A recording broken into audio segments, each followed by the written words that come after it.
Eu descobri com o autoexame.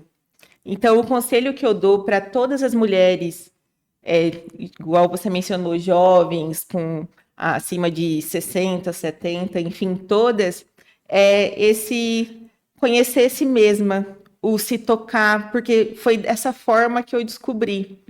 Então, o autoexame é muito importante, o cuidado com a saúde física e mental, porque eu descobri ao longo da minha jornada que se a cabeça não tá boa, o corpo padece.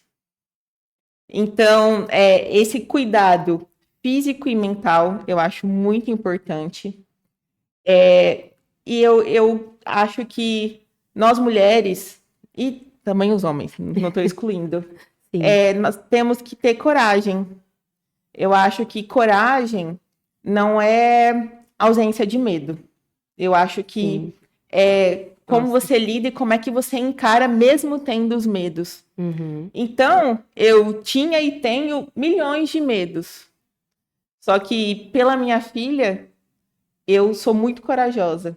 Então, não tenham medo. O diagnóstico é precoce que fala, doutora? Sim. Ele dá muitas opções e maiores chances de tratamento. Então, sejam corajosos, cuidem da saúde física e mental e tenham um propósito. Meu propósito foi a minha Olivia. E tenham um propósito, seja um filho, seja um amigo, seu companheiro, seja uma viagem, seja uma sensação, mas tenham um propósito e encare isso com coragem. Isso que você falou, acho que entra muito no campo de você projetar o seu futuro, né? A gente tem a opção de pensar o que a gente quiser, e você pode pensar, ai meu Deus, eu tô tendo um câncer, por que agora? E partir mais para um lado negativo. E, por outro lado, tem também a opção de, não, o meu propósito é esse, se imaginar viajando, se imaginar na festa de 15 anos do filho, essas coisas que te projetam lá para o futuro e que você tem que estar viva para poder que elas se concretizem. E eu acredito muito que você atrai as coisas que você pensa. As palavras têm poder. As palavras. Isso é bíblico, não é? Então, as palavras têm poder. Por quê? As palavras são a ação de um pensamento. Tudo começa aqui. Então, a gente precisa trabalhar a saúde mental. Isso é muito importante. E complementando o que você falou, sim, o autoexame, ele é de suma importância. Como que funciona o rastreamento do câncer de mama? No seu caso, hoje a gente sabe que você tem uma mutação, mas até então a gente não sabia. E você tinha 32 anos, não é isso? Sim. 32 anos. Então você não estava dentro de um grupo de rastreamento ainda. Embora sabendo da mutação, a gente começa aos 25 anos. A gente sabendo da mutação. BRCA1 e BRCA2.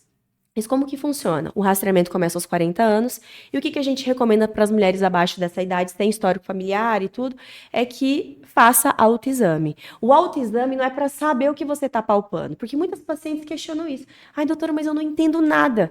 Meu bem, mas você vai entender sobre você precisa se conhecer, sabendo como é o teu normal, tendo esse hábito, quando estiver diferente, é mais fácil de você notar.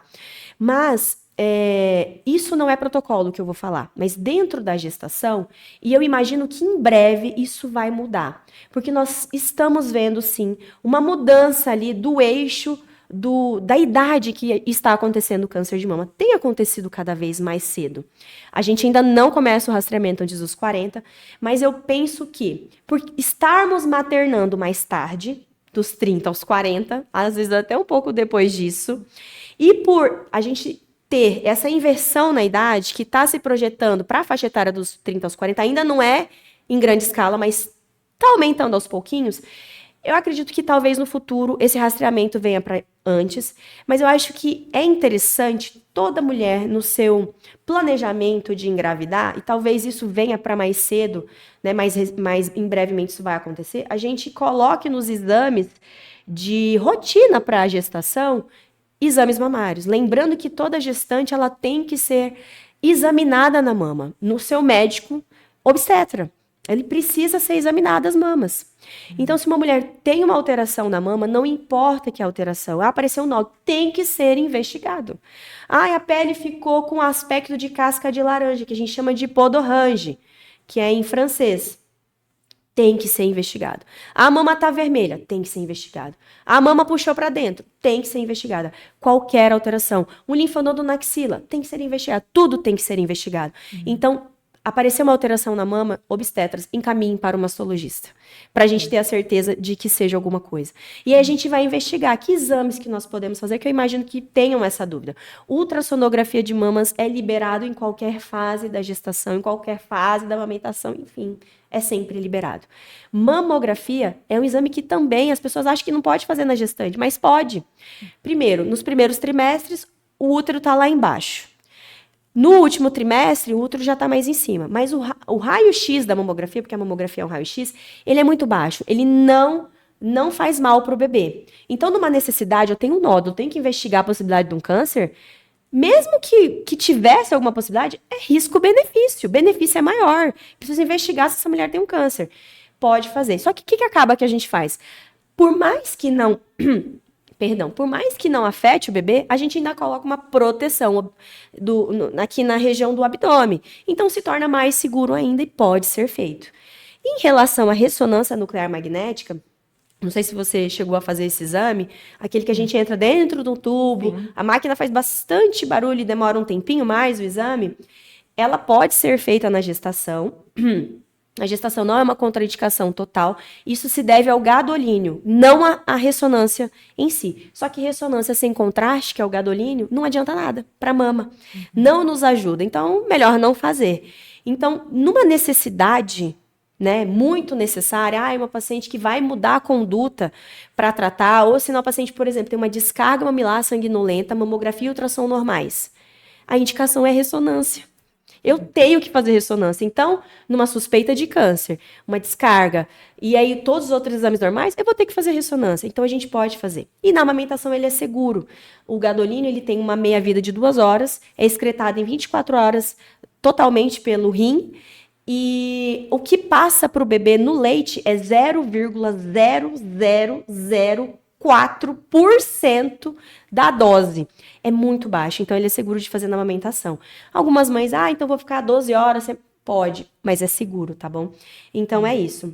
Eu achei muito interessante você falar sobre a coragem, que a coragem não é a ausência de medo, mas é você ter o ímpeto de enfrentar aquilo que vem pela frente. Não tem como você saber se você é corajoso se você não enfrenta o medo. Sim. Isso abriu um link para eu falar sobre felicidade. Porque a gente vive em busca da felicidade. E nunca se esteve tão em busca da felicidade como hoje, com a sociedade que nós vivemos, o nosso modelo moderno de sociedade. E a gente precisa entender que felicidade não é a ausência de vicissitudes, ou seja, de mudanças, principalmente as desafiantes na vida, porque foi uma mudança e desafiante. Isso que é uma vicissitude. Felicidade não é ausência de vicissitude. Felicidade é você aceitar as vicissitudes, né, as mudanças da vida e ser feliz com aquelas coisas, porque nunca está tudo bom. Nunca está tudo bom. Então você tem que ser feliz pelas coisas que estão boas naquele momento. Mas logo aquelas coisas não estarão boas. Vão mudar, vão vir outros desafios. E aí você vai ter que encontrar novas felicidades em outras coisas que estão boas, porque outras não estão tão boas assim. Isso é felicidade. Ninguém vai ter uma vida 100% bela, maravilhosa, sem nenhum problema. Nós envelhecemos, nossos pais morrem, nossos filhos crescem, saem de casa, nós adoecemos. Isso é estar no planeta Terra. Felicidade não é ausência de problemas. É você encontrar a felicidade naquela situação que você se encontra.